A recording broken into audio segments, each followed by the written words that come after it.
So, what accessibility issues are presented by the majority of concert venues, museums, and theatres? So I can take kind of museums, and then maybe you want to talk about concerts a little bit, Izzy. So I would say, there's a lot of different things to think about. I think sometimes people think, oh, it's a museum, it must be sensory friendly or sensory accessible because it's a quiet place meant to showcase art or whatever that particular museum is showing. But I don't think people think about the acoustics as an example of a museum. Most museums, you walk in and there's a big grand lobby made out of hard surfaces like marble. You don't think about how the acoustics in that space might affect those that have sensory differences, or even someone that's hard of hearing, where it's really hard to figure out, what people are saying because the sound is bouncing around. So if you have, for example, where you need to buy your tickets or where you need to communicate with other people in a place where the acoustics are difficult, that creates a problem, right? So just really thinking about, even just from the minute you walk into a space, what's that experience like for people who process sound and visuals differently? And then, of course, you get to the whole experience of a museum. The navigation, is the wayfinding very clear?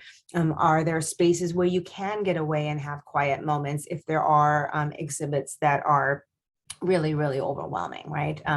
We were just at a museum in Los Angeles this week, and there were lots of places where you could kind of pull to the side and take a little breather. It was an outside patio where you could go and just take in the view and get away from whatever was going on inside the museum, whether you were getting overwhelmed by the content or by the presentation of that content.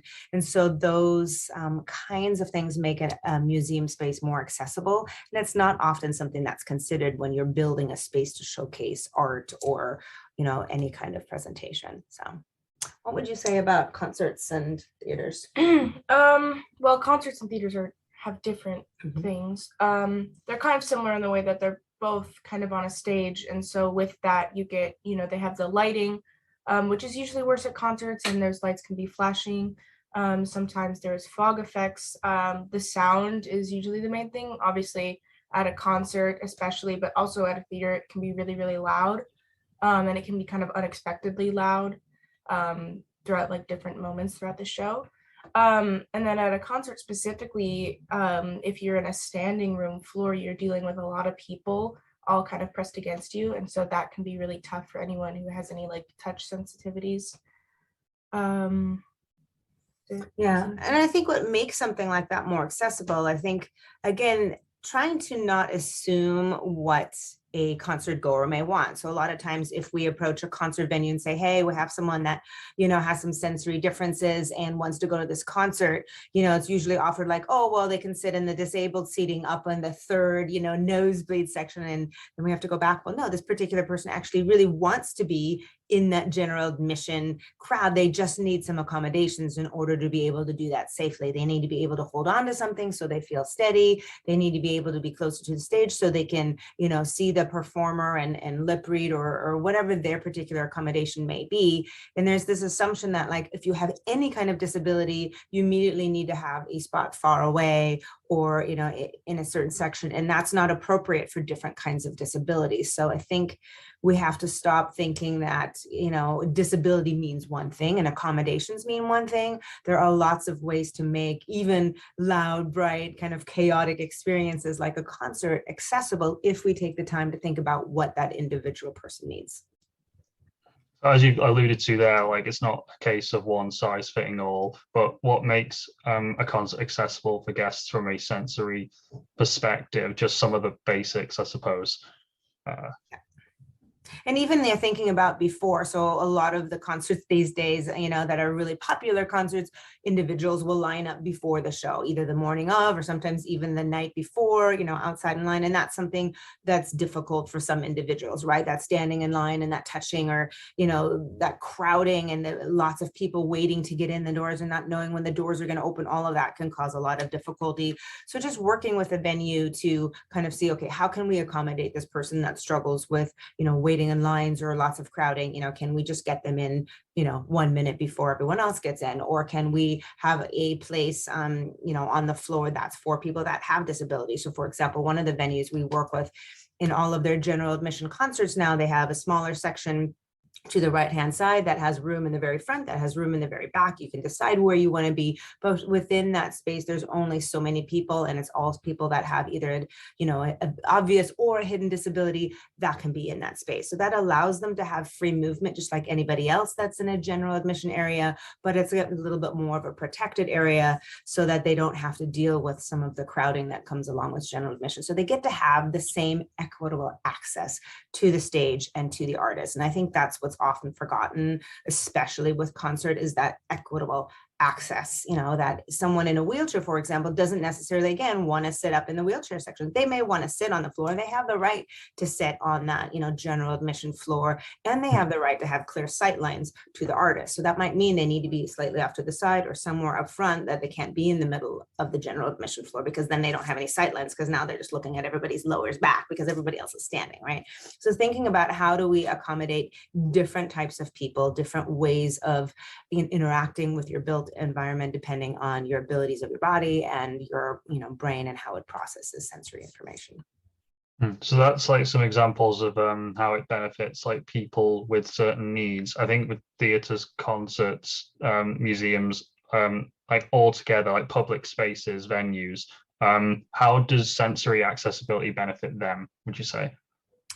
I mean, I think the thing that we've found over time is the number one thing is information ahead of time, right? So we don't go into any of these venues or cultural experiences saying, oh, you have to completely change, you know, how you're presenting your art, right? You know, whether it's the architecture or the music or how something is presented. It's not about changing it or muting it. It's more about, okay, we're going to figure out exactly what this experience is like from the guest point of view, so that we can then let the guests know ahead of time. You know, so a good example is our sensory rating cards, right? Where we bring a team through and we kind of rate everything, the visual, the audio, if there's any scent, you know, if the floor is moving or vibrating, all of those kinds of things that might impact neurodivergent individuals. And that way they can see that information ahead of time, and they can now prepare, and they can bring whatever accommodation they need in order to make it through that experience, not only safely, but to enjoy that experience alongside their community, with their friends. And we found overall, if there's anything that makes the biggest difference, it's that having that information ahead of time and being able to prepare, and having the information, I think, be really specific. One of the things I see a lot is on, you know, an entire theater show or a concert, you know, a warning, there's strobe lighting in this performance, so if you have epilepsy, you know, take care. Well, that's great, but that basically just prevents anyone from epilepsy from going, because there is just this label on the event that says there is some strobing somewhere at some point. That's not inclusive. What's inclusive is saying, you know, 32 minutes in, there is 30 seconds of strobe lighting. So now the individuals can say, okay, 32 minutes in, well, maybe 30 minutes in, I put my dark glasses on and I prepare myself, or I leave the room and then I come back in 5 minutes later. So now I've only missed that portion that might affect me, but I've not been barred from the entire event because someone didn't take the time to figure out when that was and when I needed to have that moment of preparing myself, right? So it's really about making information specific, and not just saying this is a really loud experience, or, you know, this is really this, and not being specific about it, because at the end of the day, all you're doing then is excluding people more, right? Yeah. And a lot of what you're saying, just letting people know information in advance, isn't that costly, really, is it? Like, that would be my next question. Like, how costly is it to implement sensory accessibility in each of these venues individually? I'd imagine like concerts maybe slightly more than others. I don't know. It just depends on, you know, what people want. So for, you know, for a sensory rating card, it's really just paying a team, you know, for their time. So for example, with our company, you know, there's a team of individuals that are neurodivergent, you know, either autistic or sensory sensitive, that go in and experience it, take that data, create a sensory rating card. So you're just paying for that time. You know, if you have a venue that wants to train all their staff and how to support neurodivergent individuals, you know, how to implement any kinds of tools like having sensory kits available, then of course there's those pieces. But overall, it's certainly a lot less expensive than, you know, putting in ramps or, you know, putting in different kinds of things out of all the different accessibility changes that we've all made to venues over time. It isn't a very expensive option, especially when you think about the inclusion that you're creating and the customers that you're now able to include, right? The value, the financial value alone of those customers way outweighs any financial output, right? So for theaters and concert venues, because I know you've worked with some like Lollapalooza and that, when you've included like sensory rating information, what have the results been of that? Have you had feedback from them? Absolutely, right? Do you want to talk a little bit about Lollapalooza or music festivals and what we usually do there instead of sensory rating cards? Yeah, so at a music festival or concert, it's a little bit different because like for a theater show, we could go and preview it and then come up with a social story and a sensory rating card based on that preview. But for a music festival or concert, everything happens once and it happens in the moment, so you can't really like predict it. So what we do is at Lollapalooza, for example, and a couple others, we have usually an area or a tent that's kind of a space where people can come to kind of calm down. So we'll have like bean bags and fidgets. And it's just like a designated area for anyone who wants to kind of get away from the business and like the volume of the festival. And then we can also provide support at the stages by kind of being up with security. And if anyone needs help, for example, if someone's nonverbal and they need to get out of the crowd and the security, will take them out, but then they can't communicate. So then we can provide communication cards so that they can communicate. Yeah, I think those are the two biggest things is, again, having some support at a place like that that's so chaotic and so loud. And, it's more difficult to get away from some of those sensory aspects, but having a clearly marked space. So depending on the different types of festivals, right now we're working on one here in the Seattle area for this summer. And we have both an interior sensory space. We have tents set up where people can go in and just relax and sit in a beanbag and, put headphones on and get away from the noise. And then when they've kind of reset their sensory system, they can go back out and enjoy the different stages. Again, there's support at the stages if they need. And just having that kind of ability to get away means that you can have loud, bright, chaotic environments as long as you provide that refuge. And we found, especially like at Lollapalooza, which gets so crowded, that it's not only autistic or neurodivergent people that use our areas. We get so much feedback from like, oh, can I come in here? I just need to take a break for a minute to kind of get away from everything. It's so overwhelming. It's overwhelming for a lot of people, right? And so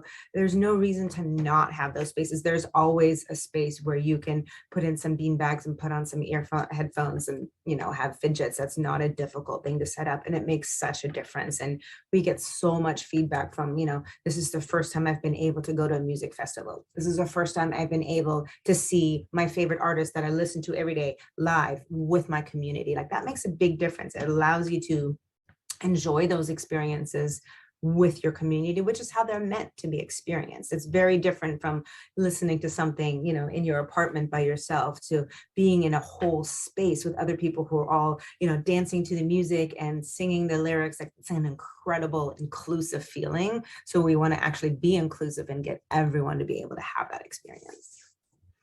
Yeah, it's interesting because on music festivals, when they first came back here last year, in the wake of COVID, I noticed that obviously hygiene took a precedent. And I think now more than ever, I've noticed like more of a trend towards creating accessibility, both in terms of not just mobility, but sensory. So I guess the question would be like, how much do you think the pandemic had an effect on this like ongoing trend now? I would say quite a bit, right? I mean, I feel like before the pandemic, we still had to fight quite a bit, even at the bigger music festivals, like, our accessibility is important too, that it's not just about, this accessibility and that there are difficulties that neurodivergent individuals experience and that accessibility is important. Now people are coming to us and saying like, hey, we hear that, you do accessibility for this, we really want you to be a part of this festival or this experience. And that's, I think, just been over the last few years where people are actually saying like, okay, we realize now that this is something that's necessary versus us having to say, this is really, really needed. Right? And also during the pandemic, these experiences were taken away from everyone. So everyone had to experience what it's like to want to go to a music festival or a museum or whatever and not be able to. And so I think that created a lot more empathy for people who wouldn't be able to go to it no matter what, and kind of inspired people to make their events more accessible because they know what it feels like to not be able to do it. Excellent point. Yeah. And it's become, would you say it's become a lot more important to the public image of a lot of these organizations now that they have to kind of include it now? It's because so many others have started, if that makes sense, to do it. I think it's a mix of both, of kind of that empathy that's now inherent in people because they also had it taken away from them. And now it's like, oh, wait, like I really need that feeling. I need that experience. I need to be able to get away from the daily stress and go have that outlet. Right. And now that some of the bigger companies are, doing that work, I think that makes way and sets an example. And so that's sometimes why we also push some of these bigger companies to say, you know what, if you take the first step and you create this accessibility, then it kind of sets the way for other companies to do it as well. So that's finally kind of beginning to happen. I guess a question to both of you for separate things. A theatre, a museum, or a concert venue, how do you carry out sensory accessibility audits of both of these different things? Is there differences? What are the commonalities? Well, we don't really do audits of the concerts because it is kind of like a one-time in the moment experience. You can't really audit it. So what we do at the concerts more is we'll kind of have like maybe a blanket kind of social story for the venue. Because that will always do the same, you go in here, you give them your ticket. But for the actual individual events, we're more there just to provide support. And so we can speak with the venue beforehand and we can have kind of a designated quiet area and we can have headphones available and fidgets available. And we'll also, someone will be there to kind of be near the crowd. So if someone needs help, if they need to be escorted to the quiet area, if they need to communicate and they're nonverbal, we can provide that support, but you can't really do an audit of it since it is kind of just like it happens, then it's done. Mm-hmm. We have been talking a little bit more with artists themselves, especially if there's like a whole tour that, a band or artist is going on tour, meeting with them ahead of time and saying, okay, we're going to be your accessibility consultant for this tour. And if anybody reaches out to the band for, I'm in a wheelchair or I'm hard of hearing or I'm autistic, I want to come to the show, how do I do that? Then, we can work with the band and the venues to make those things happen. We can find out like, hey, yes, there is pyrotechnics during this part of an outdoor show, or there is, something that, whatever it may be, that might be a little bit unexpected during a show. So we can let people know ahead of time. So we have started doing a little bit of that kind of preview, which is really nice because I feel like when we work with the artists directly, they have a little bit more push than the venues. They're a little bit more willing to implement things and they really want to be there for their fans and they want to include all of their fans. So I think, that's something that, if that begins to happen more and more, then we're also going to be able to create easier and better accessibility because of the power that the artist has when they go to different venues. So I think that piece is really exciting. And then museums, those are a lot more, there's a little bit of dynamic change of exhibits sometimes. So typically what we'll do is we'll tour a museum for the first time and we'll create a social narrative. So that's the kind of what Izzi was describing of this is what the front door looks like. And when you walk in, you go, here's the front desk and they kind of beeping sound is made when they kind of sign in your ticket. And then you go here and this is the general flow. This is how many exhibitions there are. If there's any exhibitions that always are there, then we describe those in detail.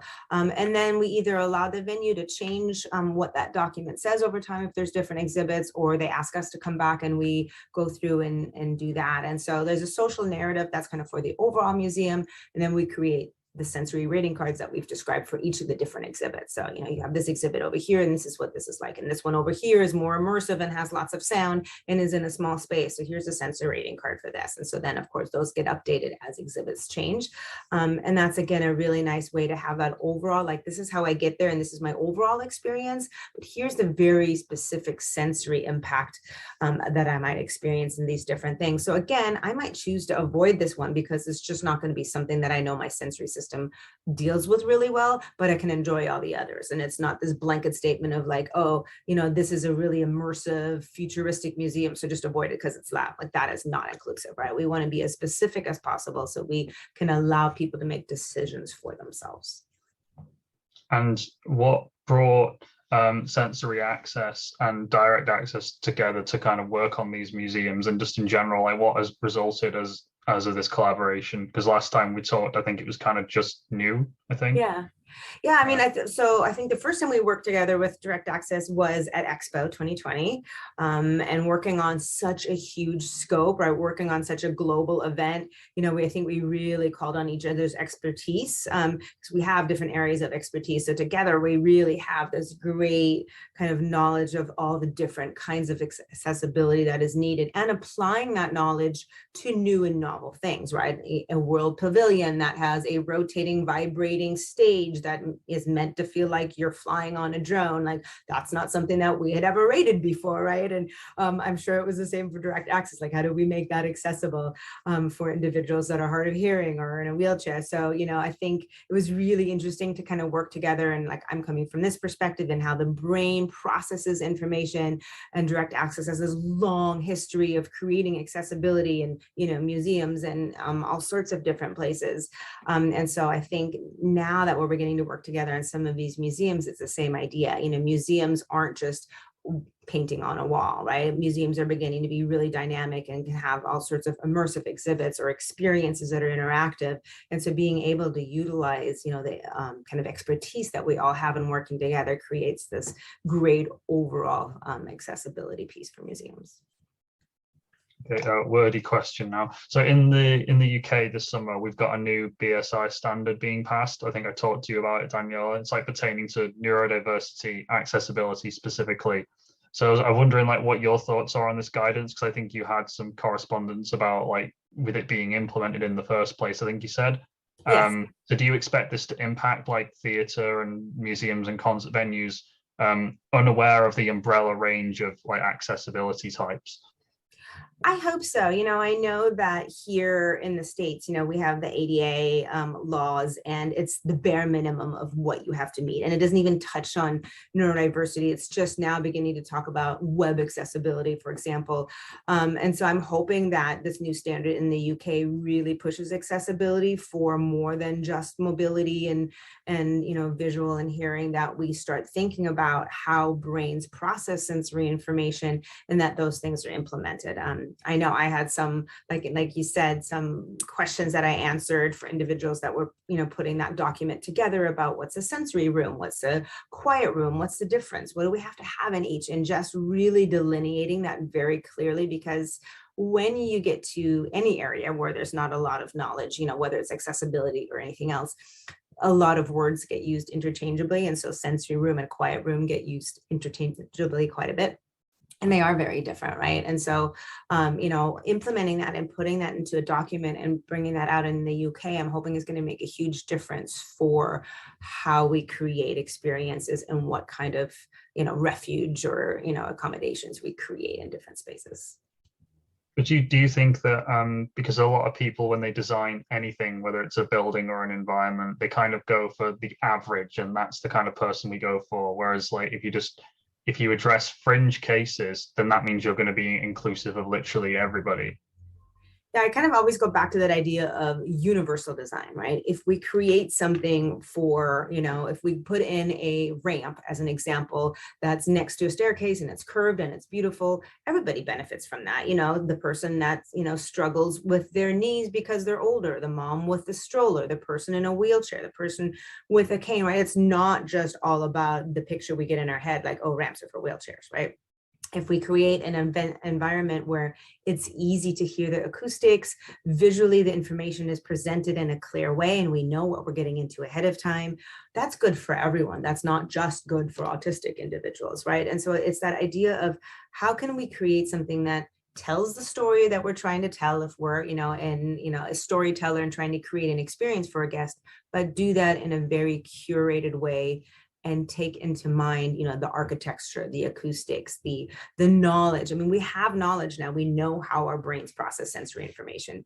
We now just need to apply that to how we invite guests to experience the things that we're trying to create for them. And, making something accessible doesn't need to take away from the original experience. It often will just add to it if it's done well. Like, for example, if a different museum implements more signs to make it clearer where to go, or implements a sensory room or quiet room, that's not going to change or impact the original experience, but it's going to benefit everybody. So I think sometimes people think that oh, if I have to make my experience accessible, it means I have to take away, all the cool stuff or all the cool effects, which is not necessarily true. You just need to have that preparation, and so people can know what they're getting into ahead of time. So, it can still be the same or a better experience. Absolutely. So what examples of that could you apply to concert and festival events where something is implemented for accessibility but benefits everybody? Kind of like that same area we were talking about earlier at Lollapalooza, where we had that tent that was just kind of a quiet area that people could come to. That was open to anybody.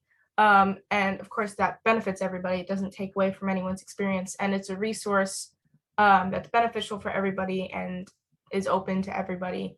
And so, it's just kind of like an added benefit that everyone can enjoy.